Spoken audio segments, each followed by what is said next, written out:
Saben, cuando pensamos en la palabra Pascua, generalmente pensamos en conejos, huevos de chocolate, búsqueda de huevos de Pascua de colores y demás. Muchas organizaciones de iglesias que profetan ser cristianas adhieren a tales conceptos. E incluso la Casa Blanca tiene una búsqueda anual de huevos de Pascua, lo que cual es bien para el incrédulo porque es todo lo que tienen. Sin embargo, para el creyente nacido de nuevo en Jesucristo, ¿qué tiene que ver estos conceptos con la resurrección de nuestro Señor y Salvador Jesucristo?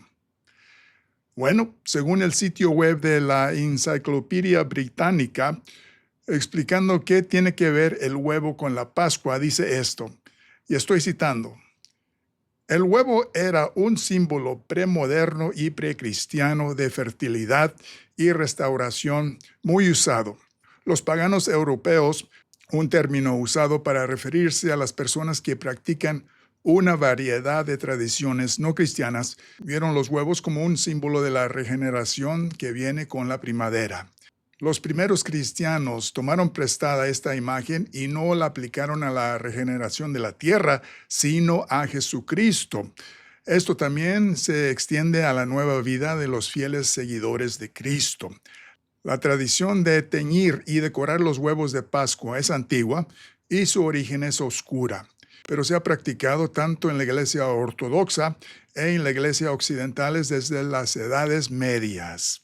Bueno, como he mencionado en uno de mis mensajes anteriores sobre la Navidad, cuando hice la pregunta, ¿Jesucristo necesita ayuda de personajes como Santo Claus y Frosty el muñeco de nieve? De nuevo pregunto, ¿necesita Jesucristo ayuda de conceptos paganos ficticios como el conejo de Pascua y los huevos de chocolate? Bueno, yo no he sido capaz de encontrar la historia en mi Biblia cuando Jesús esconde todos los huevos de colores para que los discípulos los encuentren. Y tampoco he encontrado el milagro cuando Jesús convierte todos los conejos en chocolate. Si saben dónde se halla esto, por favor díganme, porque yo ando buscándolo todavía. No lo he encontrado. El punto es que la resurrección de nuestro Señor y Salvador Jesucristo debe ser la mayor celebración para cada creyente nacido de nuevo en la obra salvadora de la cruz. Después de su tortuosa y dolorosa muerte en la cruz, resucitó al tercer día. Se levantó físicamente y visiblemente de la tumba. Esta no es una historia caliente y rosadita inventada como la de un gordo en un traje rojo que entrega regalos de Navidad bajando de chimeneas donde no cabe, o un conejo peludo que pone huevos de chocolate. ¿Han visto ese personaje de Santo Claus? Parece que se comió el conejo y todos sus huevos de chocolate. El hombre se ha dejado ir. Sin embargo, la resurrección de nuestro Señor es la joya de la corona de la fe cristiana. Y con eso dicho, queremos ocultar esta joya con personajes insignificados que ni siquiera existen. ¿Por qué? Bueno, si la resurrección de nuestro Señor no ocurrió, entonces nuestra fe cristiana es una gran mentira, como el conejo que pone huevos de chocolate y Santo Claus también. Pero si la resurrección tuvo lugar, entonces Cristo es Dios y nuestra fe cristiana es absolutamente verdadera. Hechos capítulo 1, versículo 3 enseña que después de su resurrección, Jesucristo se mostró a sí mismo con muchas pruebas. ¿Por qué no vamos ahí a leer esto directamente de nuestras Biblias? Hechos capítulo 1, versículo 3, que nos enseña diciendo estas palabras: a quienes también, después de haber padecido, se presentó vivo en muchas pruebas indubitables, apareciéndoseles durante 40 días y hablándoles acerca del reino de Dios. Aquí la palabra muchas en este versículo es traducida del adjetivo griego polois de polus, refiriéndose a numeroso, abundante, grande en cantidad. Las palabras traducidas como pruebas infalibles provienen del sustantivo griego tekmeriois, que significa un signo seguro, información indiscutible. Por lo tanto, esta palabra nos enseña que la evidencia de la resurrección del Señor es tan decisiva hasta el punto que debería ser indiscutible. Después de su resurrección, se dice que se mostró vivo en un periodo de 40 días. Para empezar, Él se les apareció a los discípulos numerosas veces e incluso a un grupo de 500 hermanos, según Mateo capítulo 28, versículo 9 y 10, Marcos capítulo 16, versículo 12 al 14, Lucas capítulo 24, versículo 15 y 36, Juan capítulo 20, versículo 19 y versículo 26, así también como 1 Corintios capítulo 15, versículo 5 al 7.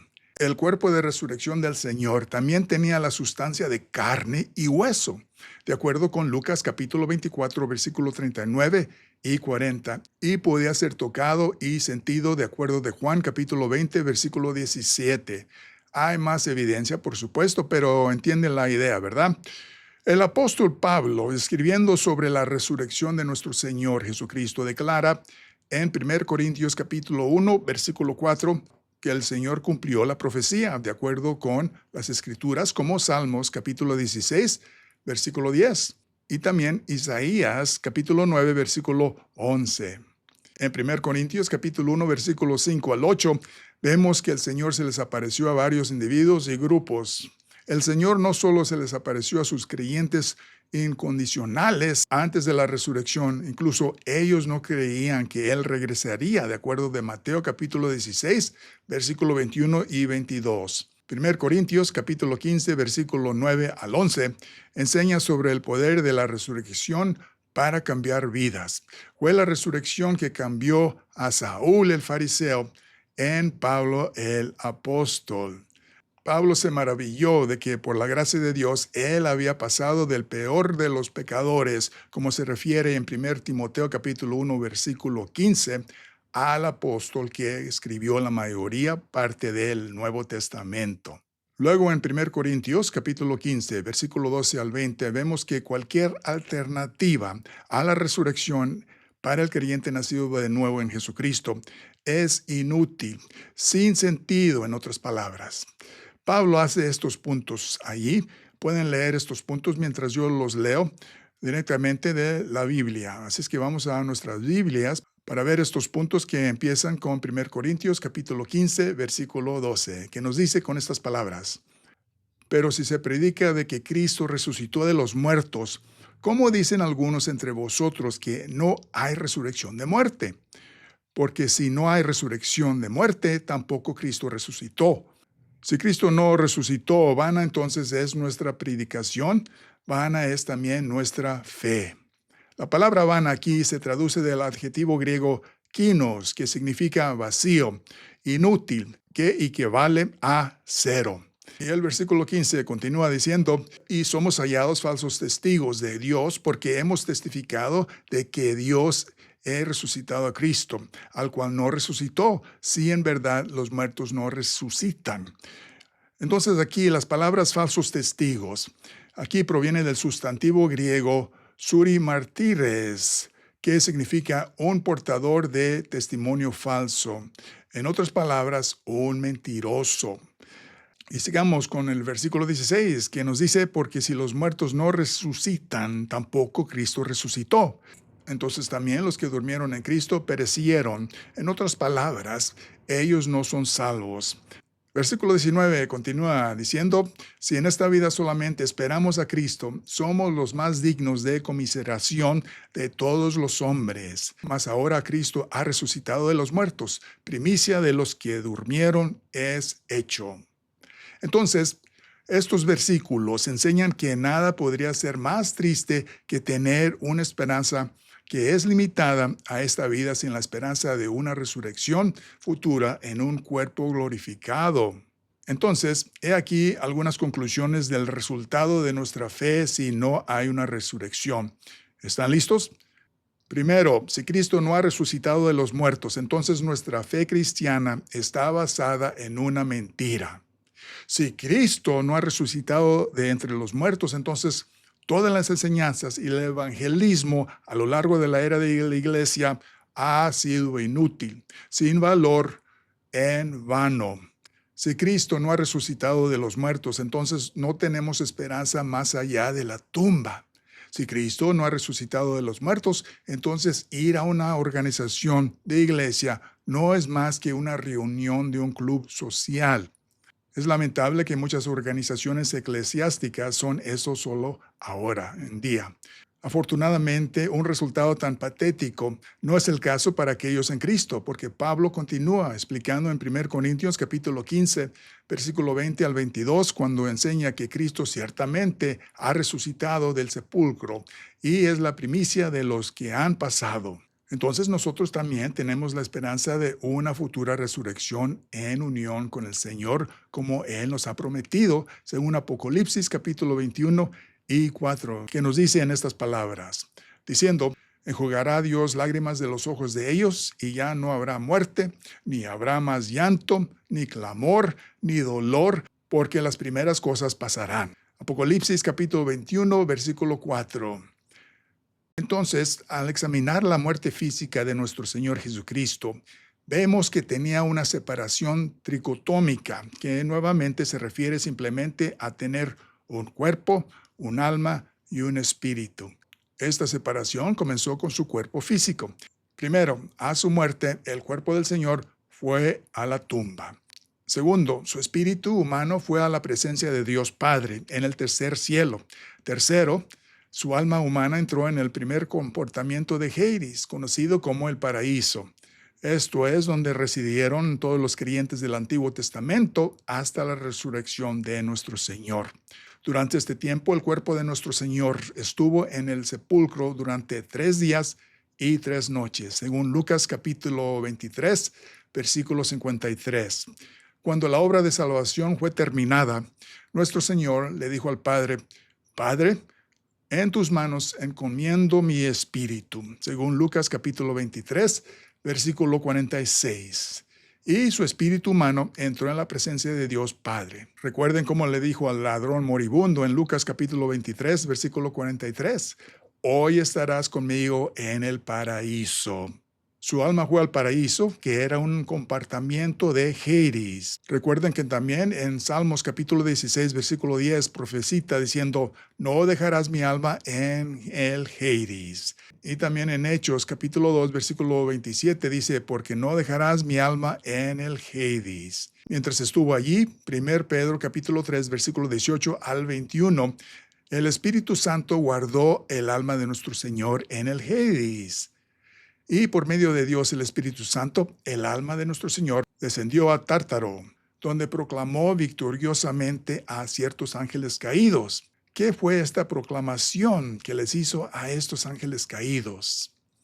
Bueno, Él les dijo a estos ángeles caídos que su intento de destruir la verdadera humanidad ante el diluvio había fracasado. El plan de la salvación de Dios continuó hasta que el Señor terminó su obra salvadora en la cruz. Su cuerpo resucitado fue una prueba visual de su victoria. Pero ¿por qué estos ángeles caídos? ¿Qué fue lo que hicieron? Bueno, el asunto era que ellos sabían que el nacimiento virginal del Señor Jesucristo tenía que ser verdadera y pura humanidad. Por lo tanto, ellos intentaron contaminar y destruir toda la verdadera humanidad, cohabitando con mujeres humanas y produciendo un espectro híbrido de hombre y de ángel. Este relato se encuentra en Génesis capítulo 6, versículo 1 al 4, y allí son referidos como los hijos de Dios, si lo quieren leer más tarde. Por supuesto, Dios retiró permanentemente la capacidad sexual de todos los ángeles y encerró específicamente a estos ángeles caídos en particular en el Tártaro, según 2 Pedro capítulo 2, versículo 4 y Judas versículo 6. Como resultado, Dios destruyó a cualquier humanidad contaminada a través del diluvio y comenzó de nuevo con Noé y su familia por el daño que estos ángeles habían causado en Génesis capítulo 6, versículo 13. Así que después de su proclamación a estos ángeles caídos, Dios el Padre envió el espíritu humano de nuestro Señor a través de miles de millones de años luz de espacio de regreso a su cuerpo en la tumba. Simultáneamente, la omnipotencia del Espíritu Santo devolvió su alma humana del Hades a su cuerpo también. Ahora, reunidos en el cuerpo de resurrección, nuestro Señor se levantó y caminó a través de la piedra de la cueva. Después un ángel removió la piedra para que el mundo pudiera ver y verificar la resurrección. El poder del resucitado a Cristo fue hecho posible a su humanidad por la omnipotencia de Dios Padre y la omnipotencia de Dios el Espíritu Santo. Así el poder de la resurrección vino de la omnipotencia de Dios Padre, que restauró su espíritu humano a nuestro Señor, a su cuerpo, y de la omnipotencia del Espíritu Santo, que restauró el alma humana del Señor también en su cuerpo.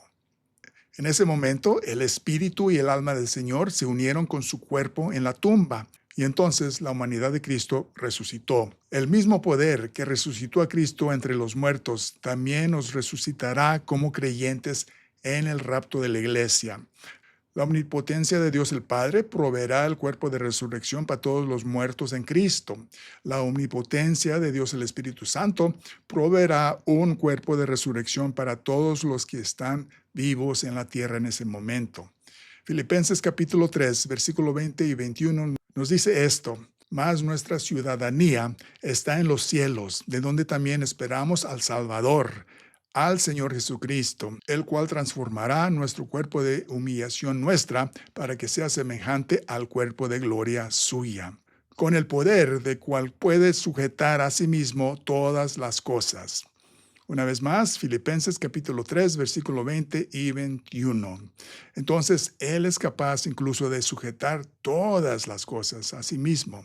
Por lo tanto, el cuerpo resucitado del creyente será igual del cuerpo resucitado de nuestro Señor.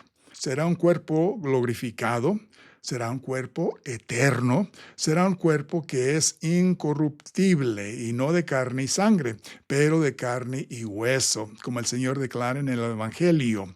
Sabiendo esto, ¿por qué cualquier creyente perdería su tiempo con historias inventadas sobre un tipo gordo con un traje rojo y un conejo peludo que esconde huevos de chocolate? Bueno, podríamos concluir que la ciudadanía de tal creyente no está en el cielo, sino en la propaganda mentirosa que el sistema mundial cósmico de Satanás nos empuja constantemente cada día. Nuestra ciudadanía está en el cielo y no en el sistema mundial fugaz de Satanás. Un sistema que está pasando rápidamente y no llegará a nada, más que a un gigante cero, como Pablo nos enseñó en 1 Corintios capítulo 15, versículo 19. Entonces, ¿por qué no cerramos nuestro mensaje de hoy con una palabra de oración? Oremos, por favor. Padre misericordioso, venimos con corazones agradecidos celebrando la resurrección de nuestro Señor. Como el primer fruto de la resurrección, nosotros también podemos tener la misma esperanza de ser resucitados en forma corporal como Él fue, en un cuerpo glorioso que nunca más será sujetado a ninguna limitación, en un estado de gloria por toda la eternidad. Pido que si alguien que está escuchando estas palabras hoy nunca ha aceptado a nuestro Señor como su Salvador personal para la vida eterna, pueda tener una oportunidad de hacerlo hoy mismo. Porque Juan capítulo 3, versículo 15 nos dice que todo aquel que en Él cree no se pierda, sino tenga vida eterna. Efesios capítulo 2, versículo 8 y 9 nos enseña diciendo: porque por gracia sois salvos por medio de la fe, y esto no es de vosotros, porque es un don de Dios, no por obras para que nadie se gloríe. Puedes decirle a Dios el Padre que aceptas este don gratuito de la salvación, creyendo en Jesucristo como tu Salvador personal. Creer en la obra de salvación que Él, como el perfecto Dios hombre, cumplió en la cruz por cada uno de nosotros, que somos pecadores imperfectos, al pagar la deuda de muerte que tu santidad requiere como pago por nuestros pecados. Él pagó en su totalidad. Ahora, todo lo que hay que hacer es lo que Pablo le dijo al carcelero en Hechos capítulo 16, versículo 31, cuando el carcelero le preguntó a Pablo cómo podía ser salvo. También le pido esto a cualquiera que quiera aceptar este don gratuito de salvación de la gracia de Dios. Cree en el Señor Jesucristo y serás salvo. creer en el Dios hombre que Él es y la obra redentora que Él realizó en la cruz por todos nosotros personalmente, y tendrás un destino al cielo. Gracias, Padre, por enviar tu amado Hijo, nuestro Señor Jesucristo, para salvarnos a nosotros los pecadores, porque pido todas estas cosas en su nombre. Amén. Gracias por estar aquí en nuestro mensaje de hoy y nos vemos en nuestro próximo mensaje. Hasta luego.